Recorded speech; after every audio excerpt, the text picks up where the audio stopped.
Reveste da tua justiça, ó Rei, ó Deus, e da tua retidão, o Filho do Rei. Salomão, se fosse o mesmo caráter, se tivesse o mesmo caráter dos seus irmãos, provavelmente teria pedido reinos, riquezas, expansão do território, mas Salomão pediu sabedoria. O que você anda pedindo para Deus? Muitas vezes nós pedimos coisas do jeito errado, e a Bíblia fala que nós pedimos, mas pedimos mal, pedimos do jeito errado. Como que você tem pedido as coisas para Deus? Você precisa ter sabedoria acima de qualquer coisa. Sabedoria para entender o que você tem vivido e saber os motivos pelos quais você está enfrentando aquilo que você está enfrentando. Os motivos pelos quais você está aonde está. Existe uma razão, existe um propósito, existe um sentido. Nada acontece da nossa vida por acaso. Eu não creio no acaso. Eu creio na intencionalidade de um Deus que tem um propósito de nos trazer um futuro. E aqui tinha um filho que um dia pediu sabedoria. E ao escrever esse primeiro salmo dele, ele diz: reveste da tua justiça, ó Rei, chamando Deus de Rei, porque ele era rei e sabia como um rei precisava agir para reinar sobre um povo. E Deus, que é o grande rei, sabia como ninguém como dirigir uma nação. E da tua retidão, o filho do rei, para que ele julgue com retidão. O que Salomão queria era julgar com retidão, e ele com sabedoria, a Bíblia relata diversos julgamentos difíceis que ele conseguiu decidir com muita sabedoria. Lembra daquele episódio? Duas mães brigavam por um filho. Uma dizia, o filho é meu. A outra dizia, não, o filho é meu. E a outra dizia, não, é meu. E naquela contenda foram até o tribunal, que na época era o trono do rei daqueles dias. E Salomão, olhando para elas, sem saber, porque naquela época não tinha exame de DNA, não tinha como julgar cientificamente de quem era o filho, Salomão então tomou a seguinte decisão: faz o seguinte, divida a criança no meio, guardas, venham, traga a espada, divida no meio e coloca um lado para cada mãe. A mãe verdadeira, obviamente, não queria que o seu filhinho fosse morto, então ela cede em favor da vida do seu filho, embora não ficasse com ela. Ela sabia que ao ceder ela perderia o seu filho, mas o que ela não sabia é que por trás daquela situação havia um rei sábio que conhecia intencionalmente aquela situação. E ao entender que a mãe verdadeira poupou a vida do filho, então ele decidiu facilmente, entregue para outra que disse, não mate a criança, pode entregar para ela.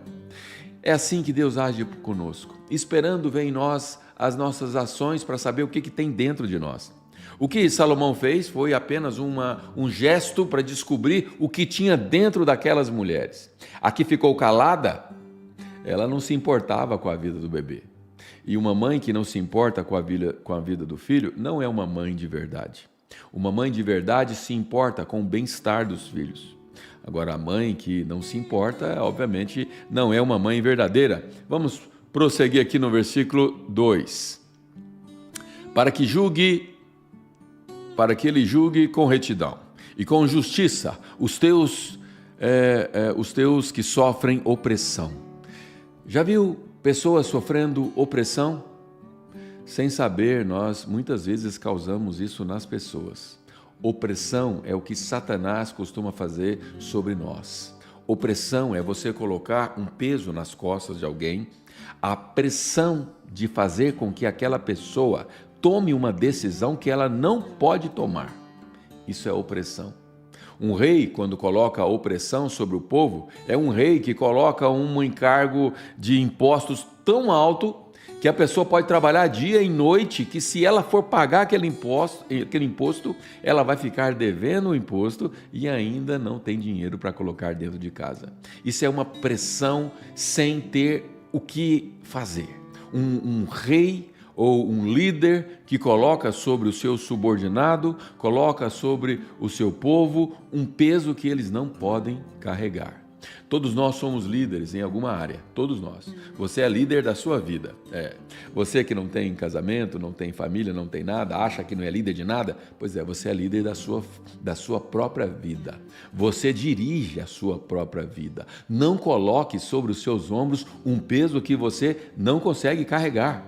Coloque nos seus ombros um peso que seja leve, um peso que você consiga chegar aonde você precisa chegar. E você que é pai, que é mãe, você é líder da sua casa e você tem sobre o seu domínio, do seu reinado, pessoas. É o marido que tem a esposa, é a esposa que tem o marido, é os dois que têm filhos. Não coloque um jugo que eles não conseguem carregar. Caso contrário, eles vão se sentir enfadados, cansados, opressos, oprimidos. E quem nos oprime é Satanás. E nós não devemos ser agentes de Satanás, devemos ser embaixadores de Cristo. Devemos ser aqueles que trazem a paz, a pacificação. Bem-aventurados pacificadores. Bem-aventurados os pacificadores, porque serão chamados filhos de Deus. Você é filho de Deus e eu preciso falar um pouco sobre isso. A sua identidade qual é? Você é amado. Se você não se sente amado, você não tem a identidade de Cristo. Porque se você não se sente amado, você vai precisar da aprovação das pessoas. Você vai precisar ser amado por pessoas. Porque essa carência você nunca vai conseguir suprir. Porque pessoas em algum momento vão nos frustrar. Mas se você entende que você é amado por Deus, assim como aquela mãe entregou o filho para outra, em detrimento de ficar sem o filho, para que o filho pudesse viver, assim é um Deus que nos ama. Ele nos ama e Ele nos chama de pupila dos seus olhos, de tão delicado que nós somos para Ele. Ele nos protege, nos guarda, Ele nos ama, portanto você é amado. Primeira coisa que você precisa entender. Agora o que vai mudar a sua vida não é isso. Isso precisa ser o alicerce de tudo. O que vai mudar a sua vida é você entender que você foi chamado para ser um pacificador. Esse salmo ele fala sobre liderança.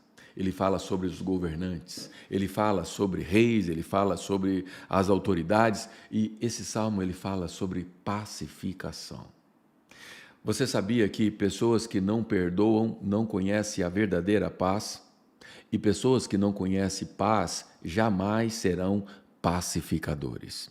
Eu e você fomos chamados para sermos pacificadores, porque quando nós somos pacificadores, nós somos conhecidos como filhos de Deus. Sermão da Montanha. O próprio Senhor Jesus dizendo, bem-aventurado, mais que felizes, mais que especiais, mais que abençoados, bem-aventurado aqueles que são pacificadores, porque serão conhecidos